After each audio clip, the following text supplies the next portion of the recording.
Hi everybody, Jeremy Siskind here, the author of Playing Solo Jazz Piano, the author as well of Jazz Piano Fundamentals series and Solo Standards for Piano. Hop on over like a bunny. Hop to jeremysiskind.com and grab some of these. So today is the grand finale, episode 20 of my voicing series, where I cover, okay, if you see something not looking like this, what probably is going on? What are some voicings that I didn't cover? What are some musical things that might be happening that I didn't cover? And just to preview, next week, although this will be the last episode of the series, there will be a little coda where I look through an arrangement and I identify what some of these different voicings are. And it was partially that experience that led me to say, well, what are some things that we're not covering here? So I made a little list, and you could see I stuffed upper structures in the middle. But let's go through these different other possibilities. So one is different left hand, right hand combinations. Okay, so especially if you're playing solo piano, then we might be combining something in one voicing type or one technique in the left hand with something totally different in the right hand. So one that comes up a lot, for instance, would be maybe I'm playing, what's going on down here? I'm playing type A, B voicings in the right hand. Here's a G minor 7, for example, like a 4-note rootless type A, B voicing, and then I'm gonna play the root in the left hand. Or maybe I'm playing fifths in the left hand. Or maybe, I don't like octaves, but maybe for this musical moment I need an octave in the left hand, right? Or maybe I'm improvising using thirds in the right hand and I'm playing solo piano, so I'm using shells in the left hand.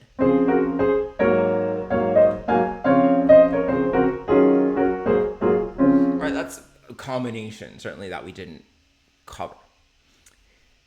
Which brings me to the second point on the list, which is upper structures. So this could have been its own video, and maybe I messed up here, right? So if you're not aware what upper structures are any triad that we can find within the mode of a chord, right? So if we're thinking about D Dorian, we can find a C major triad, an A minor triad, an F major triad isn't so interesting, but we could find it, a G major triad. Right, we can find these triads within the mode, and we can then do a lot of different things with the upper structures. We can put them, most commonly probably, above a type A, B voicing or a shell voicing. So let's take that example of D minor 7, D Dorian, and maybe I'm going to put this kind of a voicing in the left hand, and then I'm going to put a C triad or an E minor triad or a G major triad in the right hand. In some ways, this is nothing new. It's like the essential tones plus more color in the right hand. But this is a little bit more specific. And you hear this being used a lot, especially on dominant chords. You know, if I have a G7 alt, then maybe I'm going to use a E flat triad or an E major triad for a moment, or a D flat major triad.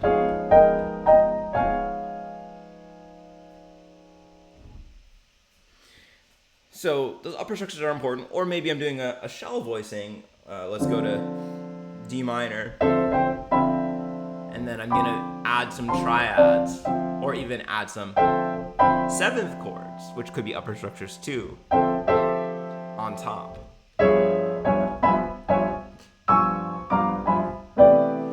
So that could be another voicing approach, and you could see how it's related to these different left hand, right hand combinations. It's just in the right hand now I'm putting the upper structures, and in the left hand I'm putting something that's covering the meat of the chord, the essential tones.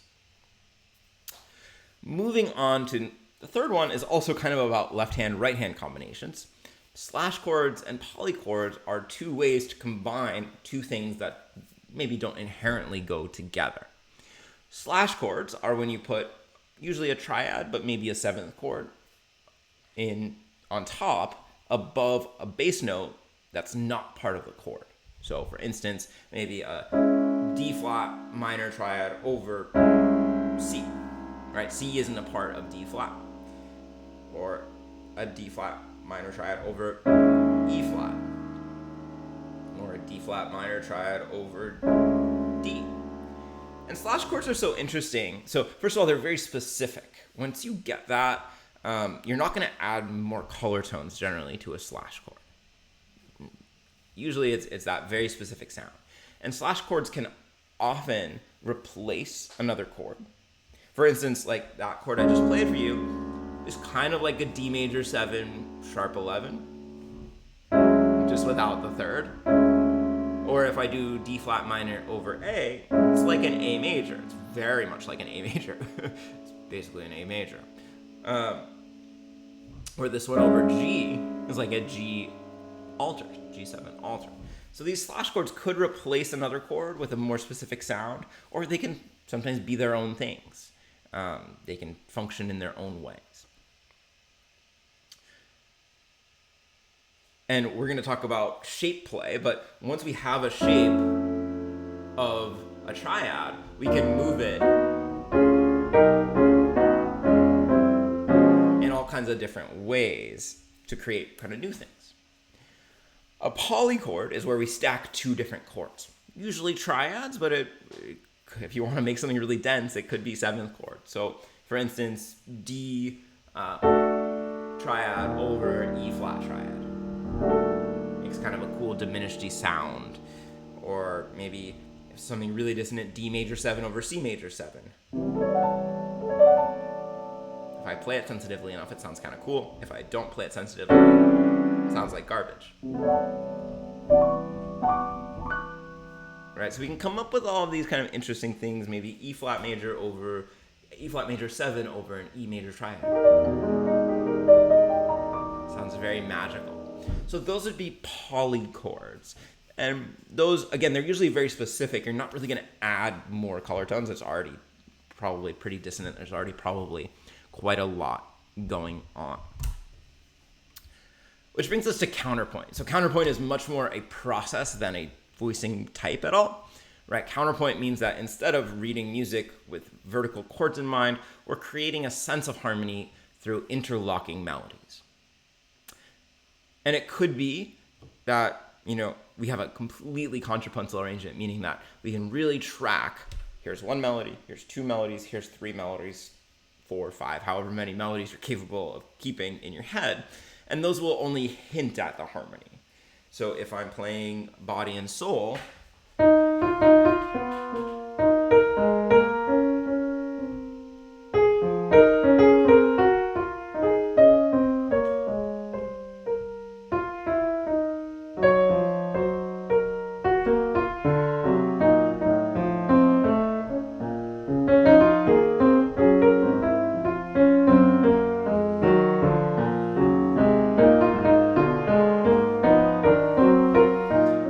I'm sure what's happening here is not any of the voicing types that I talked about, right? I'm sure that there are maybe some moments where it achieves some sort of a voicing, but what's happening is much more fluid.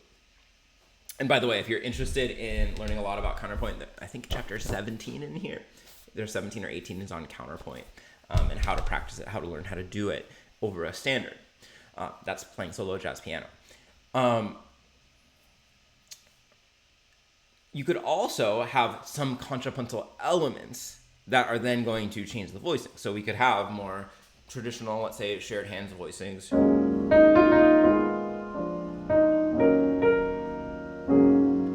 But if we wanted to make, let's say, one voice more contrapuntal,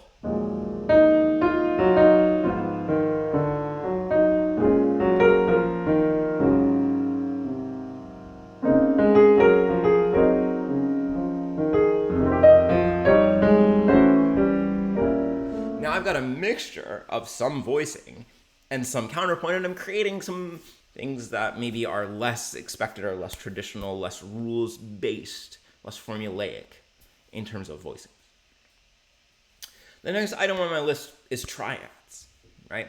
And I think jazz pianists sometimes put triads into pieces, especially in a solo piano context, or of course if we're playing a piece that, is in that kind of harmonic language.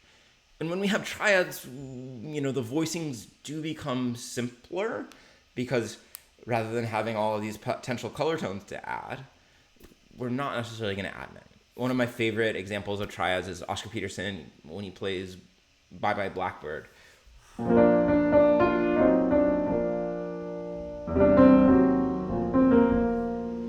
He uses a lot of triads and inversions, kind of chorale style playing, meaning 4 voices.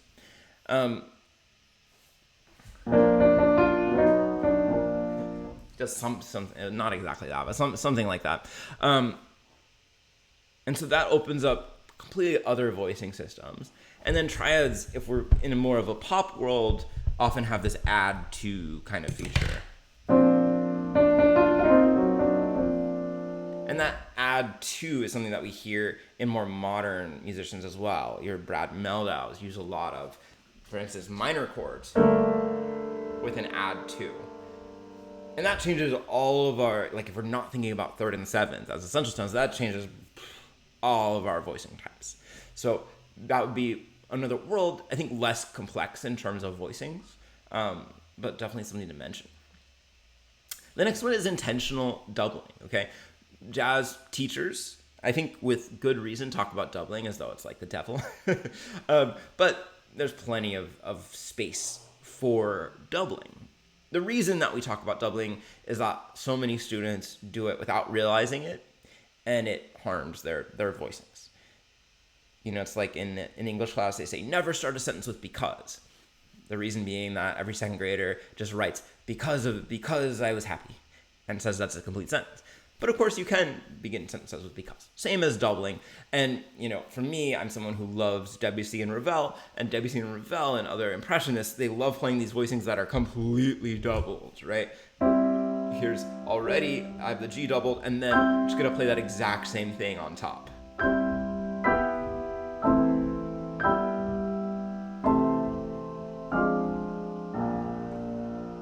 Right? Doesn't really sound like jazz, but there's plenty of room for doubling, for effect, for, right? Got the B flat and the E flat both doubled here. That just emphasizes the impact and the bluesy sound. So even though I do try to steer my students away from doubling, it's not going to ruin your day. And the last thing I have on my list is shape play, which is a very broad category. Of some of it could be planing, taking a shape third over a bass note and moving it. Taking a triad over a bass and moving it. Or it could be that both hands are taking a shape. Maybe my left hand's gonna take thirds and go down by half step, and my right hand's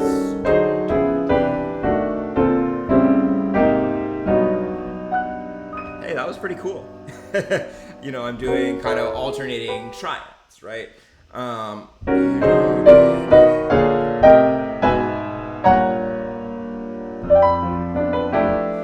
I think of Gershwin doing these things that are chords and kind of make sense as voicings, but the shapes themselves are so interesting.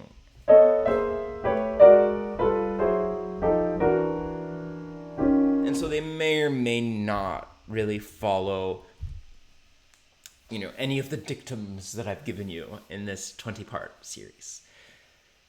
Okay, so that's kind of my list. Different left-hand, right-hand combinations, upper structures, slash chords, polychords, counterpoint, using triads or add to chords, intentional doublings, and shape play. These would be some of the ways that I can think of that we would have, things in our arrangements that really wouldn't look anything like any of the voicings that I've given you. I did it! 20-part voicing series. Thank you for watching. And if you've made it this far, tell me the celebratory gift that you're going to get me. Only wrong answers. I'm not expecting an actual gift. But yeah, let me know how are you going to celebrate this accomplishment of mine.